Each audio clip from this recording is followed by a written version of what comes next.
banaanbaxyo fantastikiyo lagu taageerayo madaxweynaha cusub ee dowladda federaalka Soomaaliya ay yeelatay Maxamed Cabdullaahi Maxamed Farmaajo ayaa waxay ka dhacday magaalada Nairobi ee caasimadda dalka Kenya waxaana magaalada Nairobi isugu soo baxay shacab weynaha Soomaaliyeed ee ku nool magaalada Nairobi dadweynaha aad u fara badan ayaa hadda igula sugan xaafadda Soomaalida ee u badan tahay ee magaalada Nairobi dadweynaha sharafta leh waxa isugu soo baxeen madaxweynaha sharafta leh dalka Soomaaliya maanta ka saari kara gumeysiga waxaan leenahay Farmaajo fartiinta u faraynaa waxay tahay ummadda Soomaaliyeed maanta sagiir iyo kabiir waxa isugu ka soo baxeen inay macnaha aad ballantii qaaday aad ka soo baxdid ayaan ka doonaynaa Farmaajo dareenkayga aad u kacsaya waan faraxsanahay Farmaajo oo madaxweynimo waxaa ku jeclaatay Farmaajo nin wadani waa dalka iyo shacabka iyo ciida jecel waa wadani ha guulaysta Farmaajo ay maxmediin aadna dareenkaaga ka waran ku aadan Maxamed Cabdullaahi Maxamed Farmaajo ee maanta loo dartay madaxweynaha Soomaaliya madaxweynaha Soomaaliya u baahan hada yeeshay Maxamed Cabdullaahi Farmaajo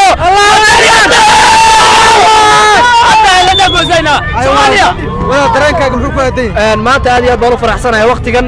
waxa waqti habeen aanu joognaa waxaan aad iyo aad ugu faraxsanahay isbedelka la taaban karo ama taqaan maanta Soomaaliya u soo xarooday waxaan aad iyo aad ugu faraxsanahay inaanu helay waxaan maanta rabnay waxaan madaxweynaha u sheegaynaa inaanu nahay dhalinyartii wadanka aanu maanta u arki karno mustaqbalkanaga inuu wuxuu ka soo ifayo aad iyo aad baan u faraxsanahay waanuna soo dhaweynaynaa madaxweyne waana aragtaa saan u faraxsanahay waxa la rabaa in aad ka jawaabto oo dareenka shacabka sida aad u aragtay shucuurta ay maanta muujiyeen adiguna aad ku hawl gasho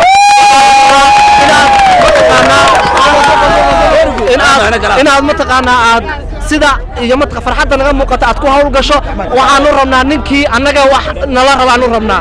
Farmaajo ha guulaysto weli waxaanu guudi jirnaa shacabka Soomaaliyeed ee caawa ku banaanbaxaya isla markaasina taageerada u muujinayo Maxamed Cabdullaahi Maxamed Farmaajo hay taageeradaad maxay ku aadan tahay taageerada aad iyo aad ba maanta farxadaan la soo koobi karin haddaan nahay Soomaalida joogta magaalada Islii ee Nairobi aniga halkaan waxaan u imid maanta inaan farxadda la qaato dadweynaha shacabkayga Soomaaliyeed ee taageersan Maxamed Cabdullaahi Farmaajo waa aad baan ugu hambalyeynaa madaxweynaha isbedelka cusub aadna waxaan